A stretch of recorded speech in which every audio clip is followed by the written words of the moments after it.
Maybe. Let me turn my car off. I probably have stuff stuck in my teeth. Hey everybody! I'm back with the energy today. Not no more Sleepy Lauren here. I've been gone for a minute. So, long story short, today I'm talking about my experiences. I'm just gonna keep the camera like that, whatever.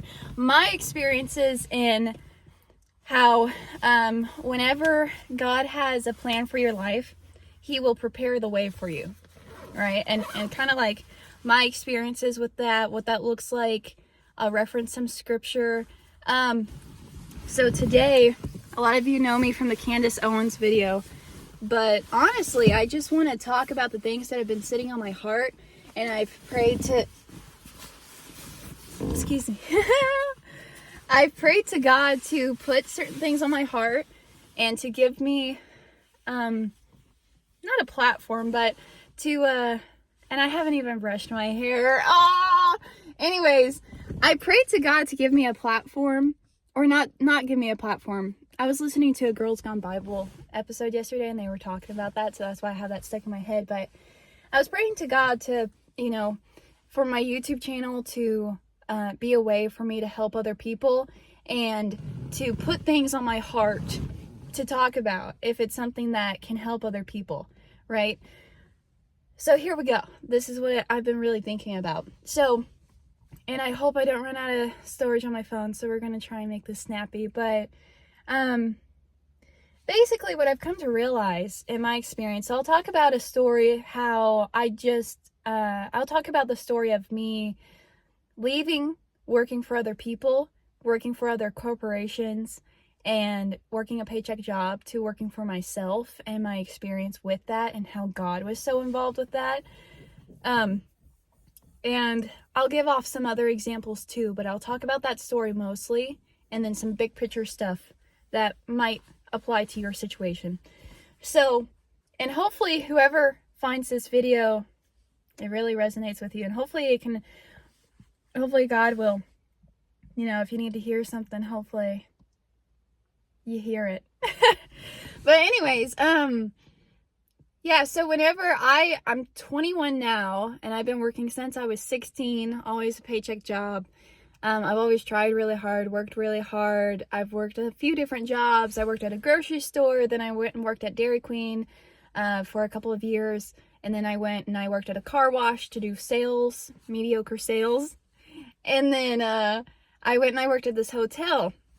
So I was working this job at this car wash, and I really, really loved it at first. And then so you couldn't have your phone at all on the job. They were super strict. They paid really well for this car wash. They had good benefits. It was pretty bougie for a car wash, right? So I had to sell these memberships. I got paid an hourly rate plus commission at the time. So they took it really seriously, and you could not have your phone. You were stuck in this. Nobody could have their phone unless you were the manager on duty, right? Which I think is how it kind of should be, unless you have kids to take care of. But anyways, yeah, so I was stuck in this literal box all day long. Cars would pull in through the line. I'd have to greet them, be like, hello, welcome to Club Car Wash, blah, blah, blah. Give them my pitch. Well, I couldn't have my phone. So I started during this time. This was in the fall of 2023. I started reading my Bible every single day. I just brought it with me and started reading it. And I really started getting into reading my Bible every single day. And I mean, of course, I didn't read it every single day, because there's days where I just didn't do it. But most of the time, there was a streak of time where I did for every single day. And it really started impacting my life. I really started to see God move a lot more in my life, I think, than I ever had before, by reading the Bible every day for this period of time, right? And so I started noticing these things about my environment, the things that I was getting myself into thought-wise, like how much I cared about money and it really didn't matter, how much I cared about the membership. And it really started bothering me integrally inside. We would have to ask these people preemptively before they received their car wash. My boss was hounding me about asking for tips before the car even got washed. And then oftentimes I'd see the car come around the other side and the guys would not get all the bugs off. They would not get all the dirt off the wheel wells. And I was trained in the position above, long story, but I knew that they should not have these things going wrong. So I felt so terrible asking for a tip, knowing that chances are 5 times out of 10, the car is going to come through not how it's supposed to be on the other side. So it's like, I didn't feel right about doing that, but my boss was just hounding me. And anyways, so all of that happened, and I was in this position where I wanted to work, or I wanted to look for other jobs. And I hadn't even applied for another job. I was thinking about working at Seven Brew, which is a local popular coffee place. You might know what it is, you might not. They're like a franchise. Anyways, I was thinking about working there because of the tips, but I was like, it's a bunch of college kids mixed with men and women. I don't want to get hit. I don't want to knowingly put myself in that environment and like have to deal with a bunch of like college guys trying to, yeah, no, I didn't want to. And so I didn't even apply anywhere. And my old boss, who is arguably one of my best bosses ever, I think this was in like September or October, he reached out to me and he invited me and my fiance to some get together where there was a bunch of food trucks and they played bingo and stuff. It was like for kids and adults. And he said he had an exciting opportunity for me. So he talked to me about it immediately. He was like, hey, I'm working at this hotel. I have this possible position for you. So you can, start out at a certain hourly rate, like close to what you're making now. You get a guaranteed $1 per year raise. You get benefits, and I can train you to like become a manager. And it was perfect timing. I hadn't even submitted an application for anywhere else. And I was praying to God throughout the whole entire time to like guide me in the right direction because I didn't know what to do. I didn't know where to go. I was looking into nursing school. I actually applied, got accepted. I was looking into my FAFSA information. I was wanting to go through that route. I bought an anatomy book to read so that way I could get ahead a little bit and familiarize myself with some information that was somewhat relevant that I might need to know. And I was just praying and asking God for guidance. Like, I really don't know what to do, but I feel like the spot that I'm in right now is not where I should be. And I don't know what to do because I don't know what you want me to do. So then this happened and it was like so clear. I was like, man, this seems like what I should do. So I did it. And I went from working full time at the car wash to working 1 day a week, which my boss was pissed about. I give him a 2-week notice, like, hey, in 2 weeks, I'm going to need to go down to 1 day a week, right? And he was pissed. He was like, you're basically just quitting, but you're not. And I was like, yeah, but at least I give you a 2-week notice. Like, that's what you're kind of supposed to do, right? Like, things change. Big deal. Okay. Anyways, so I went and I worked at this hotel, and this hotel, out of the 4 or 3 different locations in Northwest Arkansas, this is like the lowest level hotel. Like, the clientele, for some reason with the area, it attracts a lot of people who are in trouble with the law, in trouble with drugs, or homeless. And so the clientele there has some really like dark spiritual stuff going on. It was weird. It was really weird. Like, when I first walked in, the energy felt heavy. And it was an interesting experience. There was, and I'll get more into that, but basically I started working there in October full time, and there wasn't a very big staff. I think I was one of like 3 or 4 other employees at the time. And so I was the front desk lady, and I was also trying to get trained to become like a manager or whatever, sort of. And so, yeah, there was a lot of clientele there. There was people I had to kick out of the hotel who had kids because they couldn't pay their bill and they were way overdue. Their balance was at like $600 and there was no way they could pay it. And so there was just a lot of stuff that I had to go through at that hotel that really, I think, strengthened me at the time. And at the time, I was really heavily like starting to read my Bible more. I was really listening to like the George Janko podcast, which if you don't know, he is a guy who used to be associated with like Logan Paul, like several years back, and he branched off and now he has his own podcast. That's like, they talk about, I guess, Christianity. And, so I was listening to his podcast a lot, which I love. And then I was listening to Girls Gone Bible, which is these two girls who are like best friends. And they just share their testimony. Now they're on tour. Their podcast is like blown up, which is really cool. But it's just them two. I don't think they hardly ever have guests. It's just them two talking about their experiences. And I really love it. Like, their passion for Christ is so inspiring.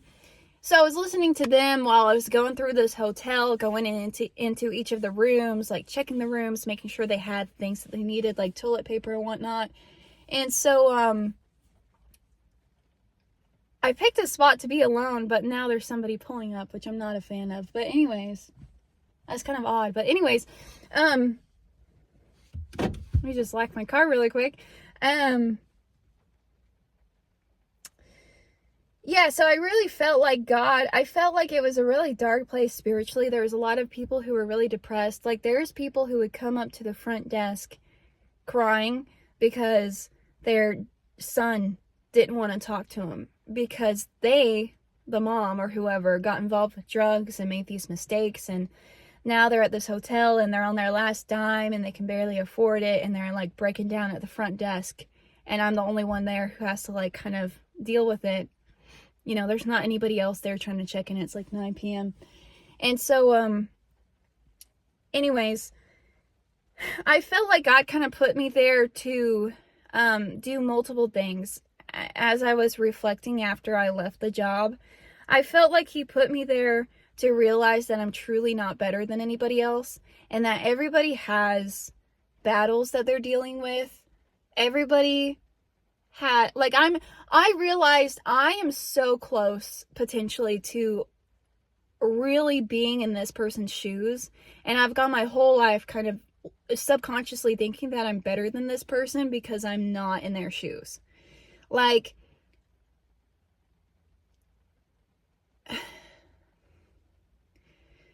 seeing people down and out, or like a lot of people at the hotel got involved with drugs. Like, they were introduced to it whenever they were younger. And I know because I had these people tell me their experiences, because that's a lot of them were unemployed, and we would see them like dealing drugs or, you know, activity that suggested that they were involved with dealing drugs or buying, selling, or prostitution or whatever it was in the parking lot. It's a process. You have to have enough information before you actually call the police, okay? So, I know, because I know these things and these stories from these people because they would confess them to me. A lot of these people were unemployed, involved with drugs, and just like bad relationships, bad stuff attached to them. Lots of sin, lots of mistakes. And so they would tell me the story of their lives, basically, and I actually kind of listened to some of them. And it's interesting because we're like a couple of mistakes away from being in the same position. It's like, I never really had anybody offer me drugs as a kid. But what if they did? And what if I didn't have a dad who like told me the reality of the situation of drugs and like changed my perspective? What if I was around a different group of people? What if I was a different kid? Because I easily could have been. And then my whole life changed trajectory. Like, you are truly not better than somebody else. Truly. Because we all have sins that we've committed, things that we've done wrong, things that we could do better. And regardless of like what financial position you're in, what you do or don't have, ultimately, like, God doesn't look at what physical possessions you do or don't have, but the quality of your heart. So I really realized that. I felt like God put me there for a reason. And then as time went on, I don't know, I just kind of like stayed stagnant in that position. I was just focusing on God and what he wanted me to do. And I felt like he put me there as a light in a dark place, kind of. And I know that kind of sounds cheesy, but it's kind of true. because even the other employees there were the same. They lived on site and then part-time worked at the front desk and whatnot. But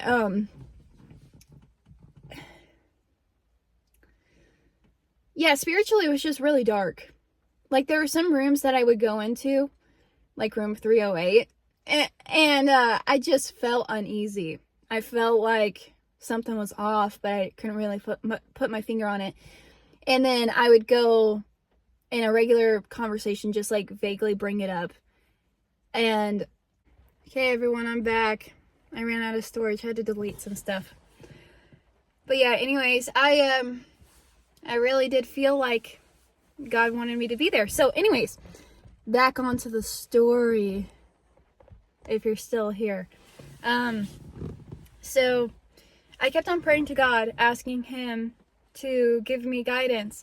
And what ended up happening was I had to learn I was a receptionist. That was my position. That's what I got paid for. That's what I mostly did. But I also had to learn the hotel housekeeping side of things. So I was learning about cleaning, and I like cleaning. So I was looking on TikTok and basically TikTok about cleaning tips and tricks. Well, in the feed, I would see like videos that said like cleaning tips and tricks from a professional house cleaner or a professional solo cleaner. So I started looking at their profile, seeing what they were doing. I was like, people make a business out of that. Like, I didn't realize you could be an independent cleaning lady and what? They're making like $40 an hour before tax. Taxes are like 30% plus expenses. Make that like 10, like there's, yeah. But before tax, $40 an hour or more, right? So I was like, man, this is really interesting. And I felt like I should do the same thing. So I talked to Ethan about it. He was really on board. And I was calling all these local cleaning companies, asking them about, like, if I have a 2-bed, 1-bath apartment that's 850 square feet and I want to do a deep clean, how much does that cost? How long roughly do you think it'll take? How many people do you send out? Stuff like that. I was doing that for everybody. How about if I have a 4-bed, 3-bath and it's 2,700 square feet? How about then? I was writing down all this information. I was doing research, looking at people's Facebook pages, websites, XYZ, and I started it. And Ethan helped me create a name, which was Made by Lauren. Also, guys, a little bit of self-promo here, but I have a Facebook page called Made by Lauren Cleaning Services, and it is my goal to get to 1,000 followers and likes by the end of 2024. And I've worked so freaking hard on trying to get these, okay? They're like, I have 890 followers. I've been engaging in like these promotional deals of like for like, I'll like your page, you like mine, blah, blah, blah, posting a lot. So it would mean a lot to me if you guys have a Facebook page. Please give me just a like and a follow. I don't post a lot. I'm not going to spam. And if you don't engage with my content, you won't see it all the time. But it would mean the world to me if you did. So I'll post my link. If you'll give me a like and a follow, I'm 110 away from 1,000. And that is my goal. That's my goal. That's been my goal since I started my Facebook page. So thank you to whoever does it, even if it's just one person. Thank you. But anyways, so, yeah, I went for it. I made a Facebook page. I started posting. I started getting customers. And so I was working 4 days a week at the hotel, cleaning 2 or 3 days a week. Ethan would help me, which I've had so much help from him. It's been incredibly, I've gotten so much help from Ethan with this. It's insane. He's always there for me. But anyways, yeah, so I was really, really passionate about this. I was like, oh my gosh, I can like have the creative vision that I want to have. I can create my own schedule. I can work for myself, and then I don't have to wait for somebody else above me in a limited spot, Northwest Arkansas, to get promoted in order for me to get promoted and get what I deserve for the work that I put in, right? I can do it myself. It's truly up to me, and this enables a whole different environment for me to like have an impact on people, be how I want to be, do things the right way, you know, treat customers well. And so I really was praying about it. I was like, God, if you want me to go in this direction, like, please guide me in this direction and let it work out for me. And if it's not the cleaning business, that's okay. I'm okay with not doing the cleaning business. It doesn't have to be a cleaning business.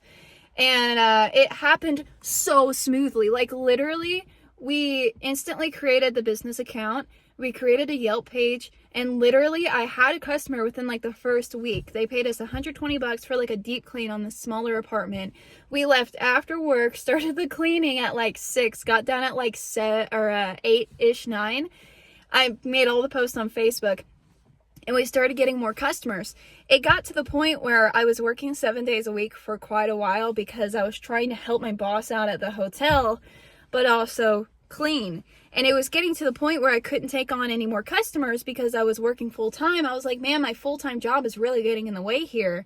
And I can make as much in one cleaning as I do in a whole 30 hours a week at the hotel. This doesn't make any sense. And so I was about to get this new customer on Fridays, a weekly customer on Fridays. So I would literally call my boss. I had Monday, Wednesday off. And I called him and I was going to say, I need Fridays off. You know, I'm trying to grow my cleaning business, blah, blah, blah. And he was like, well, actually, that's not going to work because I need you for more days. I need you more. And so then I was like, man, like, I'm sorry, but I got to do it. I got to have Friday. Like, and I told him I was willing to give him like a month of time, but then I was going to have to leave. And it wasn't because I didn't like the hotel, but because I really felt like I was supposed to do the cleaning business for multiple different reasons. And I did, and literally as soon as, so I put my notice in March, and I got that once a week customer on Fridays, which was my bridge to working. That's what allowed me to be able to financially afford starting work by myself full time, because I had that once a week customer. It was that bridge. And it's like, without that bridge, it would have gone differently, you know? And so, since I've done the cleaning business, I've been in business for like 14 months now, 13 months, something like that. I just hit a year. It's going phenomenally, right? And, I've been able to actually help people outside of a corporate, like, oh, I'm helping you because I gave you an extra room key. Like, no, you're just doing your job. You're doing what you're supposed to do. But, like, I can actually have a personal conversation with somebody. I can actually, like, be understanding with them in their situation and help them in their home and do extra things for them, you know. I can actually help them and be a good example of what, like, Jesus would want me to be more, I think. Because I'm not held to, like, these company policies and standards and blah, blah, blah BS. I'm not held to that. Like, I'm not governed by anybody else except for the IRS, you know? So I mean, it's like the most freedom I could get right now. And I really, really like that. I really, really like that. Because it doesn't matter. And that's what I realized. I was like, it doesn't matter if I'm a fast food employee, a hotel attendant, or I do cleaning, or I'm an attorney, or whatever it is. I can still do God's work, right? Like, Jesus was a carpenter. So, yeah, I think it's really cool. And oh, big point of the story here. So as I was about to put in my notice, I hadn't quite put in my notice yet. There was this lady who came from the Northeast, like New Hampshire or something. I don't know where she came from. New York, maybe. And I think it was New York. And she was very into Jesus. She was always preaching about Jesus. She was always preaching, like, lean not on your own understanding. She was, like, referencing Bible verses all over the place. I love this lady. She was actually really cool. I liked her. And she told me, this was before I put my notice in, but when I was considering it, she said to me like 3 different times, she was talking about this situation and experience that she had with moving from the Northeast to Northwest Arkansas, out of all places. She said 3 different times in the conversation, when she didn't know I put my notice, well, she didn't know I was thinking about leaving. And this was before I put my notice in. She said this. She said, when God puts you somewhere or wants you to be somewhere, he has already made the way clear for you. Like, you won't really have to do that much except just trust him. And so I was like, wow, like that's really interesting because, and I told her, I was like, that is so interesting that you told me that because I'm actually planning on leaving here and starting my own cleaning business. And guess what? She apparently did cleaning. She like did cleaning back in New York, supposedly. And she was like, well, if you ever have a job, like give me a call. I'm going to give you my number. And I was like, wow, what are the chances of that? I don't know. Interesting. But yeah, and that's like always stuck with me. And okay, anyways, guys, I ran out of storage again. That was pretty much my video. I gotta fix my storage problem. I have 256 gigabytes on my phone, and somehow I ran out of every single gigabyte. But anyways, yeah, so I hope that this video was impactful or inspiring or interesting, at least. Otherwise, I'm rambling just to myself. But thank you guys so much, and I hope to make more videos in the future. And give my Facebook page a like, please. That would be really, really awesome, okay? Yes. The link is down below. Okay, see you next time.